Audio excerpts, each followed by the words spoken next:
Hello everyone and welcome to Milira Tech. Today we're doing a beginner's intro to macOS Big Sur, from navigating around the operating system to the M1 chip updates. We have a lot to cover, so let's go ahead and get started.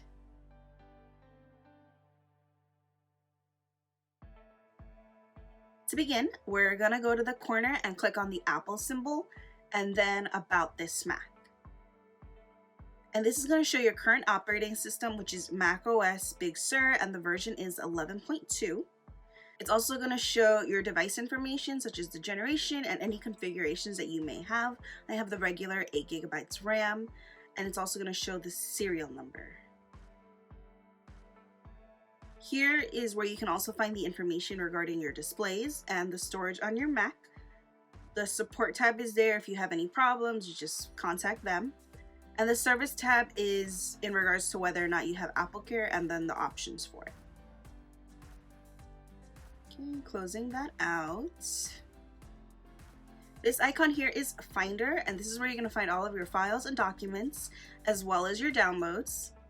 You can also search through your entire system with the search bar, so that's very helpful. Next to Finder is the Launchpad, and this is where you're going to find all of your apps, including the ones that are pre-installed that come with your Mac and any other ones that you download from the App Store.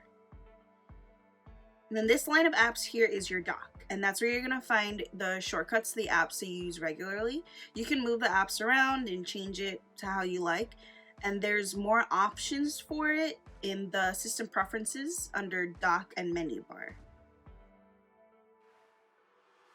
Clicking on this icon here brings up your control center where you can turn on and off your Wi-Fi, your Bluetooth, AirDrop, and your Do Not Disturb. You can also toggle change your display, your sound, and your keyboard brightness. If you force touch, it brings up more options. And just to force touch, just firmly press down on your trackpad until you hear a second click. If you go all the way to the right, you can click on the date and time, and that's going to bring up your notifications and widgets. Here's where you're going to be able to see your new messages and your schedule on calendar. You also have access to screen time reports and other notifications. If you scroll all the way down, you can click edit and begin moving the widgets around and then changing them out to your preference. Big Sur also allows for separate desktop screens to better organize your workflow. To bring them up, simply use 3 fingers and then scroll up on the trackpad, and you can open and arrange different windows and programs on each desktop and move them around as you please. And then to scroll between desktops, you're just going to take those 3 fingers again, and you can scroll to the left or to the right. The separate desktops also works well for tiling screens. And to snap a screen, you just go to the left 3 dots of your current window and then click the green dot. And this is going to bring it to full screen. Click it again and it's going to exit full screen. You can also snap tiled windows on the left side and the right side. So if you go back to the green button, don't click it just yet, but simply hover over it until you see the 3 options of enter full screen, tile window to left of screen, and tile window to the right of screen. And so for this one, we're going to just tile it to the left and it's going to snap right in. And you can do the same with another open window such as Safari. So if you had to use Pages in Safari to research something you were writing about, this is your best option.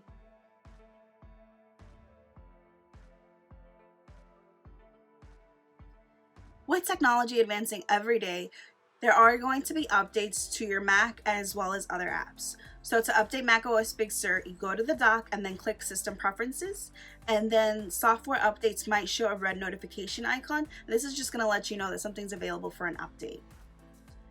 And then if you go on the App Store, you can click on Updates, and it's going to show which apps have updated recently or which ones need updates currently. Something great about the M1 chip is that it allows you to run iOS-based apps on your Mac.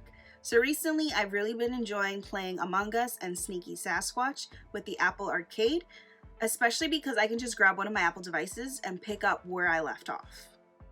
And then with the introduction of Rosetta 2, M1 and macOS Big Sur are seamlessly running apps that haven't yet transitioned to universal versions. So without updating, you can keep working on projects or reach the next level in your favorite game.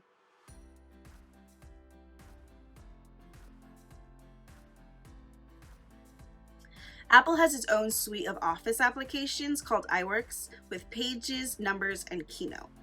I use those and that's what works best for me, but you may have different circumstances, for example, because of work or collaboration projects, etc. One thing I found different when switching from Windows to Mac is the shortcuts. I was so used to using the shortcuts on Windows, using the Control key with everything. Now Apple is similar, but instead of the Control key, you have the Command key. And the Command key is your friend for a faster workflow. Oh my gosh. If you don't know what shortcuts you need, check out this link. I'm going to put it in the description bar. These are the shortcuts that I use, but Apple has a whole ton more.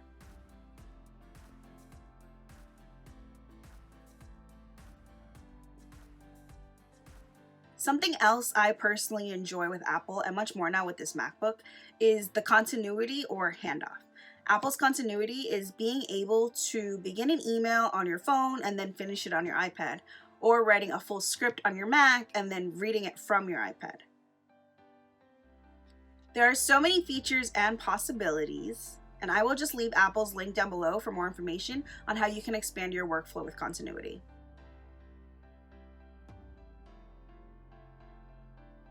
Safari also gets an update in Big Sur with added security and extensions. And you can see how many trackers Safari has prevented from the shield icon next to the browser bar. And then from the privacy report, Safari provides on the new tab screen. And then extensions can be found in the App Store under Safari extensions. Safari also allows you to customize your Safari background. You just go to the bottom right-hand corner to Options, and then click on Background Image, and you can pick from one provided or a custom image of your choice. So those are just some of the many features of macOS Big Sur. I am going to do a customizing my Mac video. I just want to say thank you for taking the time to watch this video. Please click like, comment, and subscribe, and I will see you next week.